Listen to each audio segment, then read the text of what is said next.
વાણી મંગલરૂપિણી ચ હસિતમ યસ્યાસ્તિ વૈ મંગલમ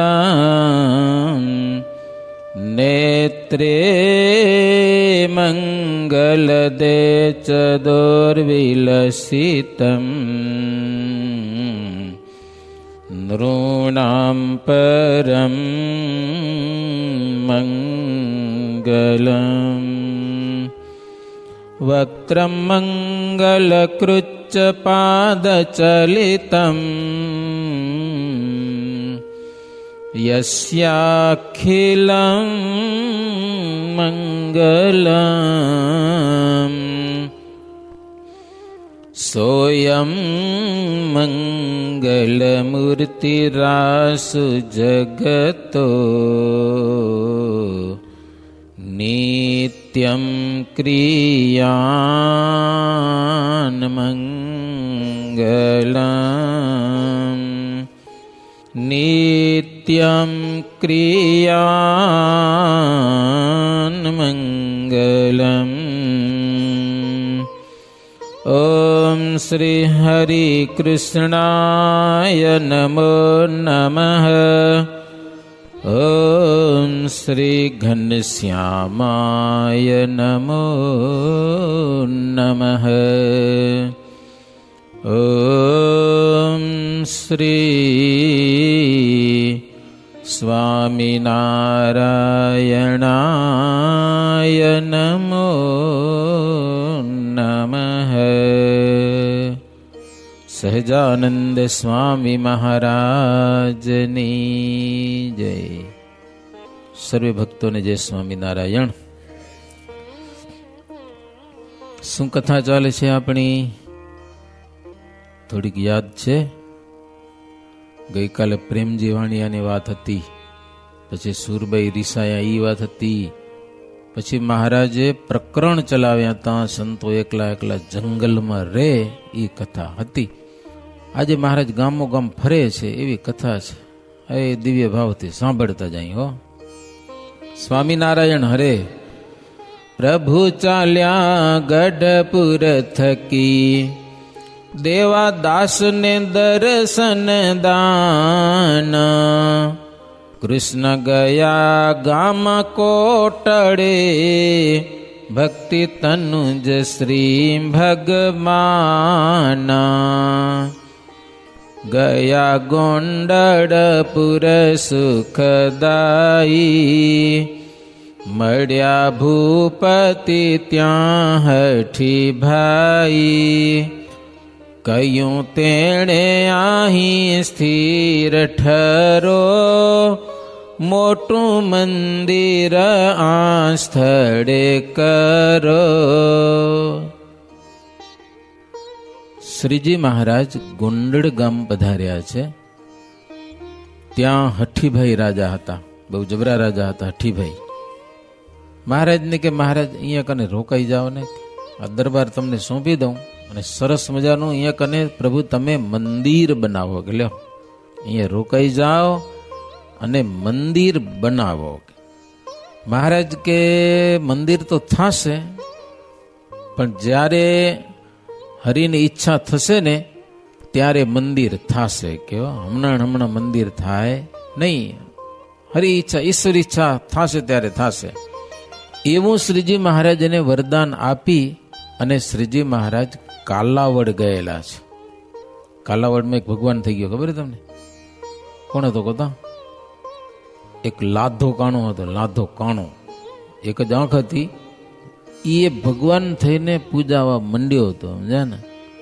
પછી કોઈ ખરી ભગત એની મસ્કરી કરી, સમજાય? કે જો આ ભગવાન છે પૂજો, તો બરોબર છે. પછી એની આરતી ઉતારી. કેવી રીતે આરતી ઉતારી? જોડામાં વાટ નાખીને, ચામડાનો જોડો હોય ને એમાં વાટ નાખીને પછી આરતી બોલ્યા. જય લાધા કાણા, ઓમ જય રાધા લાધા કાણા.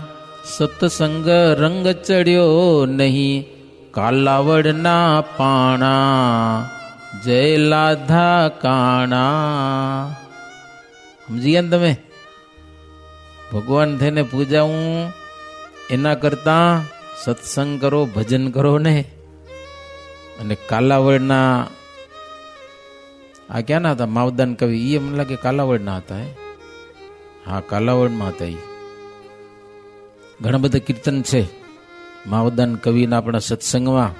આજ કલિયુગમાં પરચા પૂરે પ્રભુજી સ્વામિનારાયણ સત્ય છે.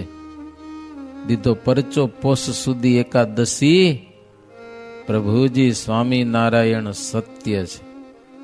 અમે એને મળવા ગયા હતા. લ્યો, મોટી યાત્રામાં ગયા હતા ને, દ્વિશતાબ્દી યજ્ઞ કરીને 82ની સાલમાં 1900 ઈસવીસન 90 જણાનો સંઘ હતો. તમારા ગામના હરિભગત હતા, ઓકેલુભાઈ હતા, જો હતા ને તમે, એ હતા.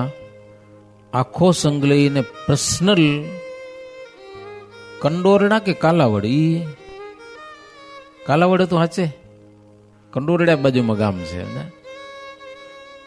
તો કાલાવડમાં માવદાન કવિ હતા, એના ઘરે ગયા હતા અમે બધા, અને ખડસી માથે બેઠા હતા. અને એના ગુરુ મહાપુરુષ દાસજી, ઓલું કીર્તન એને બનાવ્યું છે. અક્ષરધામે કેમ જાસો જિજ્ઞાસો, અક્ષરમાં જાતા માયા રોકશે. એ માવદાન કવિનું કીર્તન છે. છેલ્લી જોજો, મહાપુરુષ દાસજીના પ્રતાપે માવ અક્ષરનું સુખ માણશે. માવ એટલે માવદાન કવિ. હવે હાવ નાના હતા ને, 5-6 મહિનાના અથવા 1-2 વર્ષના હશે. તો મહાપુરુષ દાસ સ્વામી સંતો દસદેવા પધરામણી ગયા હશે ને, એ પછી ખબર સંતો હાથમાં માળા રાખે, ખુલ્લી માળા હશે મહાપુરુષ દાસ સ્વામીના હાથમાં. તેમ હાથ માળા અડાડીને ઓય સોરો જાલી લીધી, સમજ્યા ને, માળા હાથેથી માળા પકડી લીધી એને. પછી મહાપુરુષ દાસજી કે લે હવે હાચવજે, કે મોટો થઈને ભજન કરજે કે. હો, તો ઈ હાવ આટલું બચ્ચું હશે, તઈ માળા હાથમાં જાલી લીધી. તો સ્વામી એને દઈ દીધી. અમે ગયા હતા ને એને મળવા, એ એને માળા બતાવી કે મારા ગુરુને આપેલી માળા છે, કે હજી હું ફેરવું છું. જુઓ, માવદાન કવિ. હો, ખોડસી માથે બેઠા બેઠા, બહુ મોટી ઉંમર હતી, લગભગ કંઈક 90 કે 100 વર્ષ જેવી ઉંમર થઈ હતી એની. અને માળા આખી જિંદગી એને હાંચવી રાખી. લ્યો, ગુરુને કે હાવ એના પિતાએ કીધું. એના પિતા કોણ ખબર હે? ભીમજીભાઈ રત્નુ, એને અટક રત્નુ કહેવાય. એ ભીમજીભાઈ ના હતા. એની કથા તો વળી એવી છે, ભીમજીભાઈને 2 ગામ મળ્યા હતા જામનગરના રાજા તરફથી. હવે એ ગામમાં નોરતામાં બકરા ચડાવવાનો રિવાજ માતાજી ઉપર. હવે ભીમજીભાઈ ગામ ધણીએ થયા, એટલે બકરા ચડાવવા ના પાડી, કે નહીં ચડે, કે તો કે ચડાવવા જ પડે, કે નહીં તો એ માતાજી આપણું ધનોત્પન્ન કાઢી નાખે. ભીમજીભાઈ કે ધનોત્પન્ન કાઢે તો મારું કાઢે, કે લ્યો શીરો બનાવો મારા તરફથી, બાકી હવે આ ગામમાં હિંસા થશે નહીં. પછી તો ફરિયાદ છે જામનગરના રાજા પાસે ગઈ. તો રાજા પોતે આવવાના હતા, લો બકરા ચડાવવા કઈ. ભીમજીભાઈ કે તો તમારું ગામ લઈ લો પાછું. તો રાજા કે તો હું નહીં આવું, કે સમજા કે નહીં. પણ પછી બનવા કાઢે એવું બને છે. ભીમજીભાઈને વર્ષે છોકરોને 2 રાણી હતી. છોકરું થાય નોરતાનમાં જ 5મા કે 6ઠા નોરતામાં, ને એ જ સમયમાં છોકરું મૃત્યુ પામી જાય. એવા 7 છોકરા મરી ગયા એના. તો એ હટ્યાની બકરા ચડાવવા ન જ દઉં. પછી એક રાણીની મતી ફરી ગઈ, એને સમજા ને, એને કીધું કે મારા તરફથી અમારા તરફ બકરું ચડાવી દો, છોકરા તો જીવે. અને એ પાછી આ ભીમજીભાઈને ખબર પડી ગઈ, સમજા ને, એ રાણીને ત્યાગ કરી દીધો. બોલો નિષ્ઠા કેટલી મહારાજને વિશે. ઘરે કાઢી મૂકી, આજ પછી મારું મોઢું ન જુએ. હા, મૃત્યુ પામી જાવ તો એને ન બોલાવતા. 2 રાણી હતી, એમાંથી 7 છોકરા એના મૃત્યુ પામી ગયા. એકવાર જુનાગઢ આવ્યા હશે. હવે જુનાગઢમાં નારાયણદાસ સ્વામી બહુ સમર્થ સંત થઈ ગયા. કહો વાડીમાં બપોરે સંતો નાવા જાય, મંદિરની વાડી હતી, એમાં એક ઓટો બનાવો હતો. સંતો ઉપર આમ ધોતિયા પહેરીને પછી માનસી પૂજા કરી શકે, બેસવાની એક જગ્યા થઈ રહી, સમજા ને. એમાં 100 રૂપિયાની જરૂર હતી. કેટલી? તેથી ઓટો બનાવવા માટે 100 રૂપિયાની જરૂર હતી. એક સત્સંગી કડિયો હતો જુનાગઢમાં. એને સ્વામી કીધું કે તું 100 રૂપિયા દે, ઓટો બનાવવો છે, કે હો. ભગવાન તને દીકરો દેશે, દીકરો એનો હતો નહીં, દીકરો તેને દેશે. ઓલો કે ઘરવાળીને પૂછવું પડે કે હવે એ 100 રૂપિયામાં શું પૂછવું પડે કે લ્યો, એ ભાઈડો પાછો ઘરવાળીને પૂછવા ગયો કે સ્વામી 100 રૂપિયા માગે છે કે 100 રૂપિયા દે ઓટો બનાવે તને ભગવાન દીકરો દેશે. કે દીકરો હતો નહીં એને. એની ઘરવાળી વાળી ડાપણ કરવા ગઈ, આપણે 100 રૂપિયા દઈને દીકરો થવાનો હોય ને થઈ જાય તો 100 રૂપિયા જાય ને, એને કયો પેલો દીકરો દે પછી 100 રૂપિયા દઈ કે. તો એ આવ્યો પાછો અહીંયા કને સ્વામીને કેવા, સ્વામી કે છે આ છે, આ અંગૂઠો બતાવી દીધો, સમજાય ને. ત્યાં ભીમજીભાઈ આવ્યા હતા, સમજા ને. એને ખબર પડી ગઈ કે સ્વામીને 100 રૂપિયાની જરૂર છે, તો સ્વામી 200 રૂપિયા એને દીધા ભીમજીભાઈ, સમજે ને. સ્વામી કે 200 ની જરૂર નથી, 100 રૂપિયા થઈ રહ્યા છે. સ્વામી દીધા હવે પાછા ન લેવાય, તમે વાપરો, હારા મારો ઓટો બનાવો કે લ્યો. હરિભગત કે સ્વામી દીકરો આને નથી.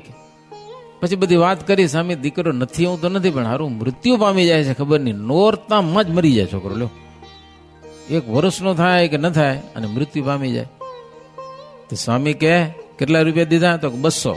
તો કે જા તને 2 દીકરા થશે. કયો કોની તાકાત છે કે મારે કે સમજા ને. કે એક જ રાણી હતી, એકને કાઢી મૂકી હતી, 2 દીકરા થશે, 100 રૂપિયાનો એક દીકરો, લો 100 રૂપિયાનો એક અને બીજા 100 રૂપિયાનો બીજો, સમજ્યા કે નહીં. 2 દીકરા થશે અને કોની તાકાત છે કે મૃત્યુ પામે કે જાઓ, એવું વરદાન મળ્યું એક જુનાગઢના સંત પાસેથી. પછી એને 2 દીકરા થયા, એક ચતુર્દાન ગઢવી અને બીજા માવદાન કવિ. ચતુર્દાન અને માવદાન 2 સગા ભાઈ, એ સંતના વરદાનથી મળેલા. આ માવદાન કવિ ગામ કંડોરડામાં આપણા સત્સંગમાં ઘણા બધા કીર્તનો એના ગવાય છે, સમજ્યા ને. તો શ્રીજી મહારાજ કાલાવડ ગયા, ત્યાં ખત્રી જાદવજી ભગતને ઘેર ઉતર્યા. એણે મહારાજની સેવા કરી, સભા થઈ, સત્સંગ થયો, જમ્યા. પછી મહારાજ ત્યાંથી માણાવદરમાં ગયેલા છે. મયારામ ભટ્ટ એના ઘરે મહારાજ થોડાક દી રોકાણા. પ્રબોધનીનો ઉત્સવ કર્યો ધામધૂમથી શ્રીજી મહારાજ. ભટ્ટે વિનંતી કરી, મહારાજ એકાદ મહિનો રોકાઈ જાઓ નહીં કને હો. મહારાજ કે કચ્છમાં જવું છે, કે મહિનો આખો ન રોકાવાય, સમજાય ને. કચ્છમાં જવાની તાણ છે અમારે. પછી મહારાજ ત્યાંથી ભાદરા, ત્યાંના એ હરિભક્તોને મળી અને વળી ત્યાંથી શ્રીજી મહારાજ જોડિયા બંદર ગયા. આમરણમાં રાત રોકાણા, એટલે જંગલમાં એક રાત રોકાણા હો, એ વનમાં આવો, બસ કોઈ ગામમાં નહીં.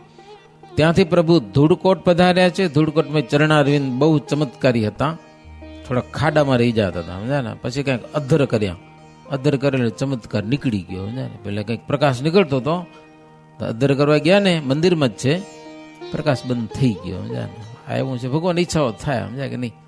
ઘણાને ભગવાને મહારાજે ખબર છે, દુષ્કાળમાં કોઠી ભરી રાખો, છાંદી રાખવાનો, ઉપરથી ખોલજો નહીં, શું કીધું મહારાજ? નીચે હાણામાંથી કાઢવાનું, ઉપર છાંદી દેવાની. લ્યો કરજીસણમાં ગોવિંદભાઈ હતા, કે ડાંગરવામાં જતનભાઈ અને કરજીસણમાં ગોવિંદભાઈ. એને ત્યાં કુટુંબ બહુ મોટું, વપરાશ ઘણો, ધાન બધું ખૂટી પડ્યું. મહારાજ કે શું કરશો હવે? મહારાજ છે એટલું છે. મહારાજ કે બધું ભેગું કરીને કોઠીમાં ભરી દો. કોઠીમાં ભરી દીધું, આખી ભરી અને માથેથી ઢાંકડું મારીને છાણ ને મીઠી એમ લીપીને એમ બસ પેક કરી દીધું. હાવ મહારાજ કે ઉપરથી ખોલતા નહીં, કે સમજા ને. તે આખો દુષ્કાળ 25 મણની કોઠી હતી.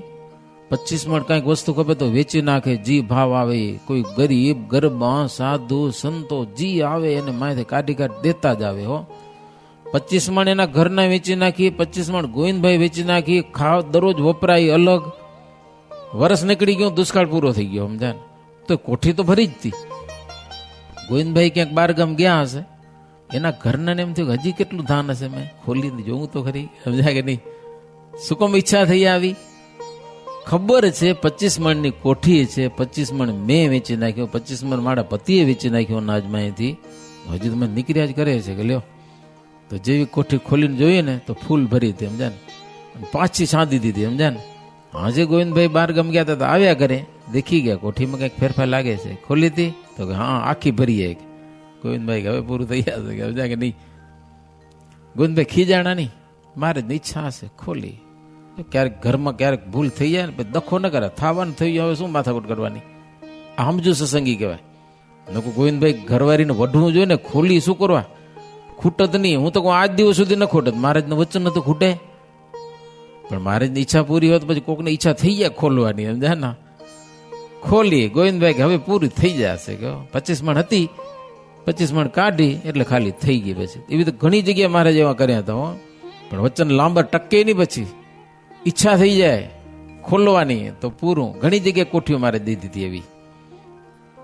રામપરમાં કોઠીના દર્શન કર્યા અમે, જુનાવાસમાં એક છે કોઠી, એમાં અનાજ ભરાતું ને એ આમ નીકળતું માય તે ચમત્કારી બધી કોઠીઓ એવી. એમ તો ધૂળકોટમાં શ્રીજી મહારાજ ગયા, ત્યાં ચરણારવિંદ પ્રસાદીના હતા. હવે ચમત્કાર નથી, પ્રસાદીની ચરણારવિંદ છે. ત્યાંથી મહારાજ પીપળિયા ગયા, પીપળિયાથી માળિયા ગયા, માળિયાથી રણ ઉતરી અને વાંઢિયા ગામમાં ગયા. હો, વાંઢિયું ગામ છે હજી. હો, વાંઢિયા પધાર્યા દેવાધિ દેવ, એવું નિષ્કુળાનંદ સ્વામી લખ્યું છે ભક્તચિંતામણી માં. વાગડ દેશમાં વાંઢિયું ગામમાં, ત્યાં પધાર્યા સુંદર શ્યામા. વાગડ દેશમાં વાંઢિયું ગામ, ત્યાં મહારાજ પધાર્યા. એ સંતો ભક્તો ભેડા હોય. મહારાજની લીલાઓ તો અદભુત છે. હો, ગામની પાદરમાં નદી હતી, એ પોળી નદી, પાણી હતું, નાયા ધોયા, પછી માનસી પૂજા કરતા હતા બધા. પૂજાની શરૂઆત નથી હોય તેથી તો પેલે મહારાજ પૂજા તો પાછળથી ચાલુ કર્યું. ભૂખ લાગી હતી બધાને, સમજાને. જમવાનું ગામ કુસંગી આવ. મહારાજ નવી લીલા કરી લો, સાંભળી તો હશે તમે કદાચ. સવારનો સમય હતો, બીજા બધા સંતો ધ્યાન લગાવીને બેઠા હતા. મહારાજ એકલા ગામમાં ગયા, સમજા ને. કોઈક વાણિયાની બાઈ હશે, સમજા, રોટલી બનાવતી હતી, આમ થપ્પી કરી એટલી, અને રસોડું આમ બજારથી પડતું હશે, દેખી ગયા મહારાજ. છાના માના એના ઘરમાં જઈ રોટલીની થપ્પી ઉપાડીને ભાગ્યા, રોટલીની ચોરી કરી લ્યો મહારાજ. પછી પાછા ત્યાં જઈ નદીમાં બાઈ તો રાડારાડ કરી નાખી કે બાવો કોક આવ્યો ને રોટલી ઉપાડી ગયો, સમજા ને. એ પછી ગામમાં બધા ભેગા થયા દખો કરવા માટે. મહારાજ મુક્તાનંદ સ્વામી તો આમ ધ્યાનમાં બેઠા હતા, તો એ કપડા ઉપર રોટલી મુક્તાનંદ સ્વામીને આગળ રાખી મહારાજ, અને પોતે ધ્યાન બેસી ગયા, આંખો બંધ કરીને, સમજા ને. આ બધા દખો કરતા કરતા આવ્યા ગામવાળા બધા. ઈ વળી બાવો કેવો હશે કે, સમજા ને. બાઈ ભેગી આવી, રોટલી મુક્તાનંદ સ્વામીની આગળ પડી હતી. બાઈ કે ઈ સાધુનો વાંક નથી, આ ધોરા કપડા વાળો હતો, કે ભગવો નતો, એને કાંઈ ન કરતા. કે લ્યો, દયા ધર્મ વાણિયામાં હોય ને, પાછો દયા ધર્મ એમાં મુખ્ય આવે. હે એમ દખો થઈ પડ્યો, મારો મારો. અને મુક્તાનંદ સ્વામી આંખીઓ ખોલી, રોટલી થપ્પો આગળ આગેથી આવ્યો. એ સમજી ગયા મહારાજની લીડા છે, એમાં કાંઈ કરવું પડશે હવે. તો ઓલ્યા બધાને ઠાર્યા. હો, મુક્તાનંદ સ્વામી કે તમે થોડીક ધીરજ રાખો, સમજારો. અમારો નવો સાધુ થવા આવ્યો ને, થોડો ગાંડો છે, કે સમજાર ક્યારેક ક્યારે એવું કરે છે. મહારાજને ગાંડા ઠરાવ્યા. લ્યો, એમ કરીને ઓલ્યાને કંઈક ઠાર્યા. ગામવાળા બધા ગરમ થઈ ગયા હતા ને જેમને તેમ, એમાં તો ટાઢા પાડ્યા. હવે રોટલી પાસે લઈ આવે તો બાવો અડી ગયો, એ રોટલી અમને કામ ના આવે, અભડાયેલી. જો આજે કોઈનું કોઈ અભડાતું નથી, મારા બજારમાં ખાઈ જાય કેટલા ખબર ને. ગમે એ બનાવ્યું ને ગમે એવું હોય ને, કાંઈ નહીં. જેના ઘરે બનતું હોય બજારનું, એના બૈરા રજસ્વલા ધર્મ પાડતા હોય, ખવાય નહીં, પણ માનતા નથી. કેટલાક મીઠું બહુ લાગે, કે હવાદિષ્ટ બહુ લાગે. હવાદિષ્ટ શું હોય, હવા કાઢી નાખશે ક્યાંક પાછી. પછી મુક્તાનંદ સ્વામી કે હવે એ રોટલી તમને કામ ના આવે તો અમારી પાસે થોડાક મગદરના લાડુ છે, ઠાકોર જમણ માટે રાખ્યા હશે, દૂધના ચોખ્ખા બનાવેલા, હાલે. ઓલા કે લાડુ ન મુકાય, ગયો મારે લાડુ લઈ ગયા, લ્યો, રોટલીના બદલામાં લાડુ લઈ ગયા, પ્રસાદીના લાડુ લઈ ગયા. અને પછી હારા એ ખાધા તો મગજમાં કંઈક ફેરફાર થયો. પછી થયા ભેગા, એ કે હારે આપણે ખોટું કર્યું. એક ગાંડો બાવો કંઈક રોટલી ઉપાડી ગયો, એના બદલામાં આપણે લાડવા ખાઈ ગયા, એ ના હાલે. કે સમજાને, કોકને તો બુદ્ધિ આવે ને કાંઈક, પ્રસાદી ખાય એટલે. તો હવે શું કરશું? 50 કેટલા સંતો હતા. હવે આપણે સાધુને જમાડવા પડે કે આ અપરાધમાંથી આપણે છૂટા કેમ થવું. કે લ્યો, તે પાછા આવ્યા અહીંયા નદીમાં બધા. મુક્તાનંદ સ્વામીને મળ્યા, સમજા. એ કે થવાનું થઈ ગયું, પણ અમે તમારે લાડવા ખાઈ ગયા, અમને બહુ પસ્તાવો થાય રહ્યો, સમજા ને. અમે સીધું આપીને તમે રસોઈ બનાવો. કે મુક્તાનંદ સ્વામી લઈ આવો, કે સીધું. તો શું ભૂખ ઉમેર લાગી હતી, સમજા કે નહીં. પછી એ ઘી ગોળ લોટ તે બધું આખા ગામમાં નદીમાં સીધું લઈ આવ્યા. હો, પેલે તો રસોઈ કરવાની ભાઈ નદીમાં જ મજા આવતી ને. બાસીમાં યાત્રા કરવા ગયા હતા તો લાકડાના ચૂલા, સમજા ને, તવો રાખ્યો હોય ને તો નીચે ખાડું ખોદી, એમ પાવડા ને બધું ભેગું હોય, લાકડા ભેગા રાખતા, નદીમાં જ રસોઈ બનાવેલી. સમજા નેપાળમાં એમ નદીમાં ગોળ ગોળ પાણા હતા, એ રાખીએ તો પાણા ફાટ્યા પછી, સમજા ને ગરમ થયા ને ગરમ. હવે આ ગેસના ચૂલા હોય એટલે આપણે ઠેકાણા હરખા જ જોઈએ, બાકી તો ગમે ત્યાં રસોઈ બની જતી. પછી મુક્તાનંદ સ્વામી રસોઈ બનાવી, બધા સંતોએ ને મહારાજ ને બધા જમ્યા. ને પછી ગામના માણસો આગળ એ કે જો અમે રસોઈ લઈએ તો પછી હાવ મફતનું ખાઈ ન જાય, કે તમને થોડીક મજાની વાતો હું ભરાવશું કે લ્યો. હાજો ગામવાળા કે હાજે થઈ ભેગા, કે આખું ગામ હાજે ભેગું થયું. 2-4 દિવસ રોકાણા ને દરરોજ મજાની વાતો કરી. ઓલા આખા ગામને ગુણ આવી ગયો સરસ મજાનો, આ તો સાધુ સારા છે, કે લો ભગવાનના ભગત છે. મહારાજ તો ગાંડા ને ગાંડા આવેલા, 2-4 દિવસ તો એ ગાંડાની જ ગણતરીમાં. સમજા આ એ બધી વાતો કરી ને પછી મુક્તાનંદ સ્વામી કે તમે વિચાર કરો, ઘરમાં ચોરી કોણ કરે?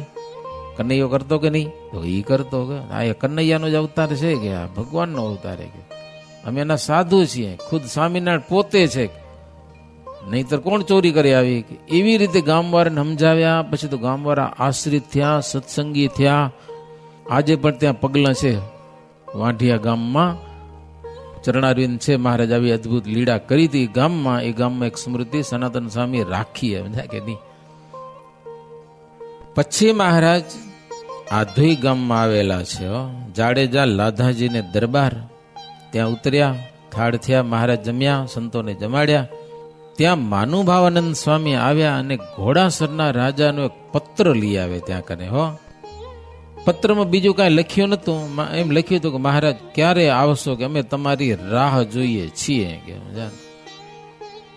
જાલમસિંહ રાજા હતા અને કેવા ઠાકરડા કોડી બધા, સમજા ને નાના માણસો કહેવાય, પણ પ્રેમ ભાવ જબરો. પછી મહારાજ માનુભાવાનંદ સ્વામીને પૂછ્યું, સ્વામી આપણી વાતો કેવી થાય છે દેશમાં? દખો થઈ ગયો હતો ને ત્યાં કને, લોલંગરની જમાત કેટલા મરી ગયા હતા બધા, વાતો કેવી થાય? પછી ડભાણમાં યજ્ઞ કર્યો બધો ને. એટલે માનુભાવાનંદ સ્વામી કે મહારાજ ડભાણમાં જે યજ્ઞ થયો ને એની વાતો તો દેશો દેશમાં થાય છે. જોરદાર સ્વામિનારાયણ યજ્ઞ કર્યો, કોઈ વિઘ્ન નહીં. ખુબ્બા ભરી ભરીને બ્રાહ્મણોને દખણા મળી, બ્રાહ્મણો બધા વાતો કરે આખા ભારત દેશમાં ઠામો ઠામ. એમ મહારાજ કે તો સારું, કે મહારાજ રાજ્ય થયા પછી. આધોઈમાં મહારાજ ઘણી બધી લીલા કરી. ગ્રંથકાર કે અનેક શાસ્ત્રોમાં લખાયેલી છે, એટલા માટે અમે બહુ લખતા નથી. ત્યાંથી ભગવાન શ્રીહરિ ભચાઉ ગયા, ભચાઉથી ખોખરા ગયા. હમણાં 2-3 દિવસ પહેલા પાટોત્સવ હતો ત્યાં ખોખરા. અને ચંદ્રનગર પણ એનું નવું ગામ બસ્યું, ભૂકંપ પછી ચંદ્રનગર કહેવામાં આવે છે. આપણા મંડળના સંતોએ ત્યાં મંદિર બનાવેલું છે. ત્યાં મહારાજ ગયા ગામમાં, અમુક 2-3 સત્સંગી હતા. પછી ગામના માણસો કે પ્રભુ તમે બહુ ચમત્કારી છો, પ્રતાપી છો, લોકોના દુઃખ દૂર કરો છો. અમારે અહીંયા ગામમાં પાણીનું બહુ દુઃખ છે, કે પાણી નથી ક્યાંય. કે તો મહારાજ ગામની બાજુમાં તળાવ જેવું છે, તળાવને કાંઠે તળાવ એટલે હાવ છીછરું તળાવ છે, ઊંડું નથી. મહારાજ કે કૂવો ખોદો, તો કેટલા કૂવા ખોદે, પાણી આવતું નથી. મહારાજ કે અમે કહીને ખોદો તો આવે. કે હવે ગામના માણસો ભેગા થઈને કૂવો ખોદ્યો.